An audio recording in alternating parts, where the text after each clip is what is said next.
Learn English through story. Whispers of Forbidden Desire. The old town of Eldershade sat nestled among misty hills and dense forests, a place where secrets lingered in the shadows, and desires whispered through the air like an autumn breeze. It was a town where tradition ruled, where the lines between right and wrong were as clear as the stones on the cobbled streets. The people of Eldershade prided themselves on their moral fortitude, their loyalty to family, and their respect for the boundaries of propriety. But even in such a town, the human heart had a way of stirring against the chains of custom, against the rules it was expected to follow. Among the many respectable citizens of Eldershade was Lady Alara. She lived in a grand, ivy-covered manor on the outskirts of town, far enough away to maintain an air of mystery but close enough to remind the villagers of her presence. Alara was a woman of remarkable beauty and grace,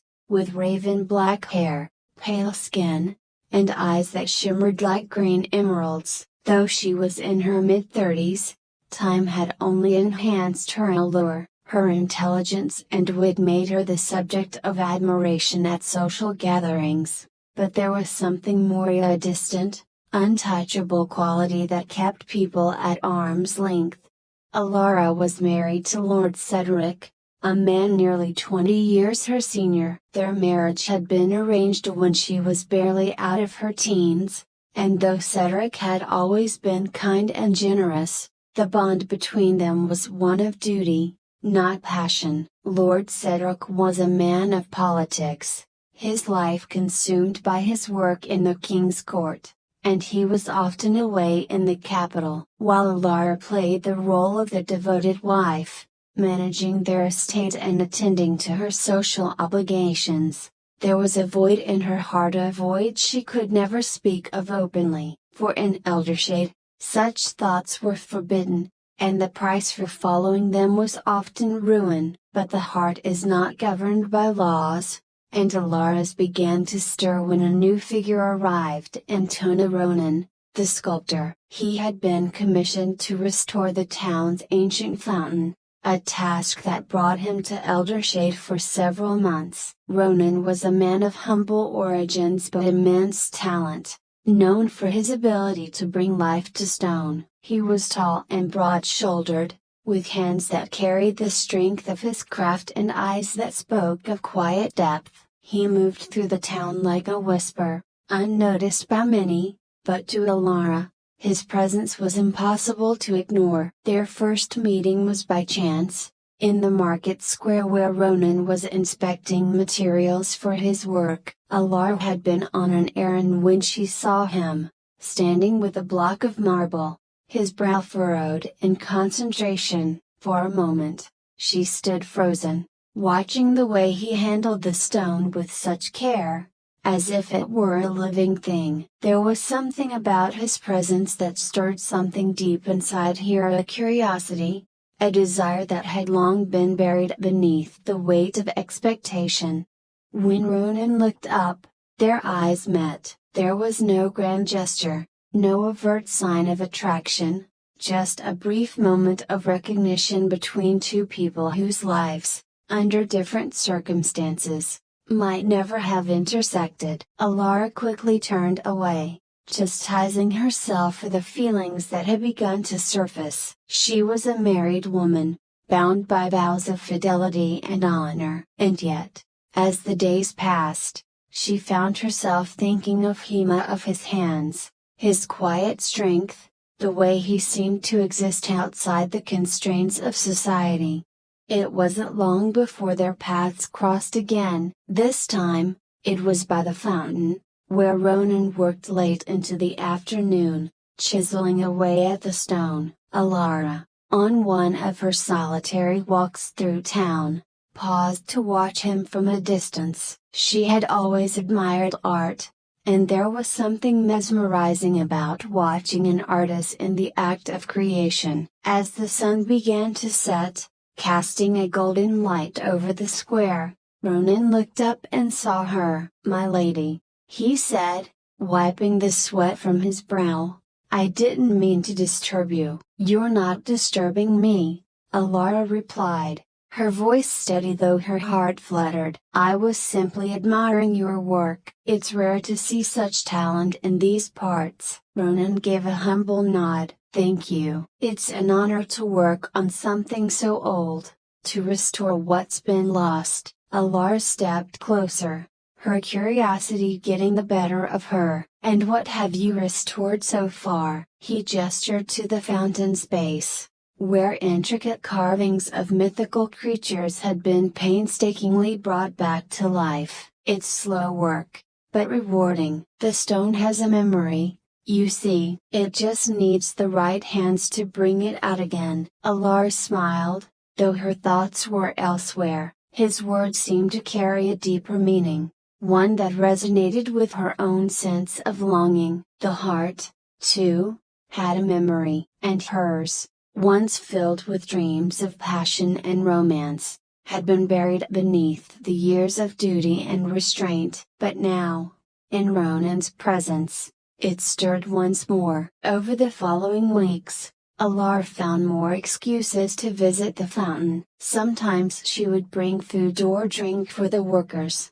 using her position as lady of the manor as a pretense for her visits. Other times, she would linger in the market square, hoping for a glimpse of Ronan as he went about his business. Each meeting was brief, filled with polite conversation, but beneath the surface, there was an unspoken tension, a connection neither dared to acknowledge. But in a town as small as Eldershade, secrets were difficult to keep. Whispers began to spread, carried by those who noticed Alara's frequent visits to the fountain, her sudden interest in the sculptor's work. At first, the gossip was harmless, dismissed as idle chatter. But as the weeks went on, the whispers grew louder, more insidious. Some said that Alara was growing restless in her marriage, that her husband's long absences had left her vulnerable to temptation. Others claimed that Ronan, despite his lowly origins, had bewitched her with his art and charm. Alara was not ignorant of the rumors, but she chose to ignore them. She told herself that nothing improper had happened, that her interest in Ronan was purely intellectual, born out of a shared appreciation for beauty. But deep down, she knew the truth. Each time their hands brushed,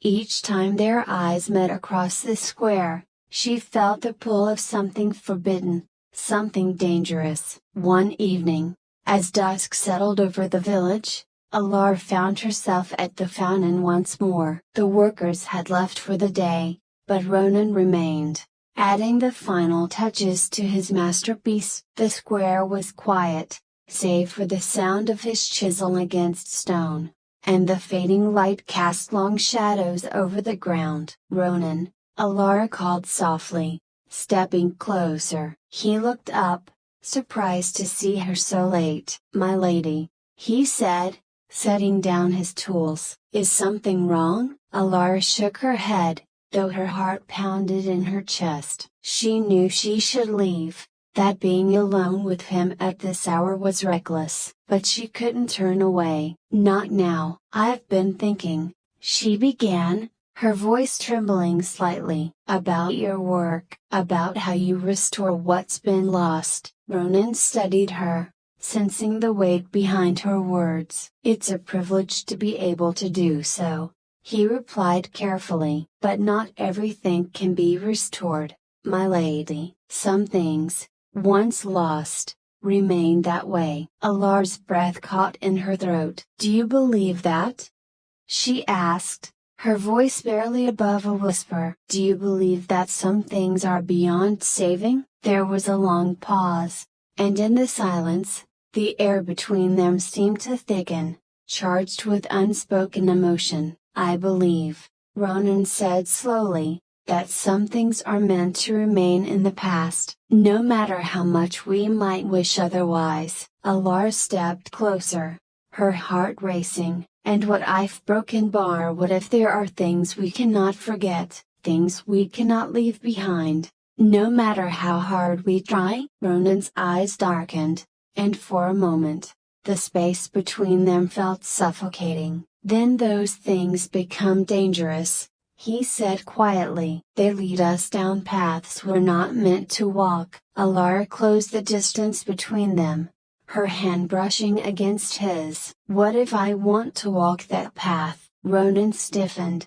his gaze flicking to her hand, then back to her eyes. You don't know what you're saying, Alara. There's a broken bar. This is forbidden. I know, she whispered, her voice trembling. But I don't care. For a moment, the world seemed to hold its breath, the weight of their desires pressed down on them, thick and unbearable. And then, as if a dam had broken, Ronan reached for her, pulling her into his arms. Their lips met in a rush of passion, the release of weeks and months of suppressed longing. For that brief, stolen moment, nothing else mattered. Not her marriage, not the town's whispers, not the rules that bound them. There was only the heat of his touch, the taste of his lips, the fulfillment of a desire that had been brewing in the shadows for far too long.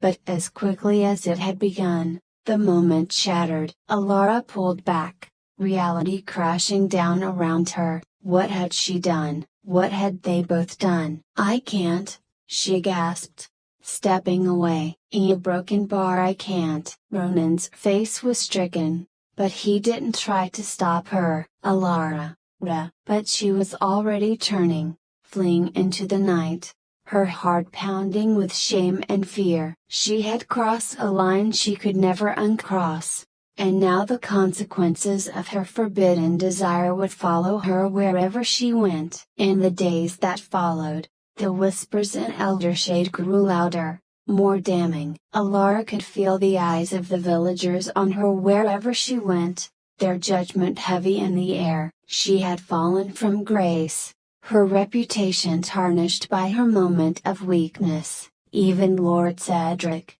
upon his return from the capital, seemed to sense that something had changed, though he never spoke of it. As for Ronan, he finished his work on the fountain and left Eldershade without a word. His absence was a relief, but it did nothing to ease the weight of Alara's guilt. She had been tempted by the whispers of forbidden desire, and though she had pulled back before it was too late, the damage had already been done. The heart may be tempted by forbidden desires, but acting upon them comes at a price. The fleeting satisfaction of desire can lead to the destruction of reputations, relationships, and self-respect. True strength lies in resisting temptation, in honoring the commitments we have made to others and to ourselves. I hope you enjoyed the story. If you enjoyed, then please like and share this video, and don't forget to subscribe our YouTube channel. Thank you for watching.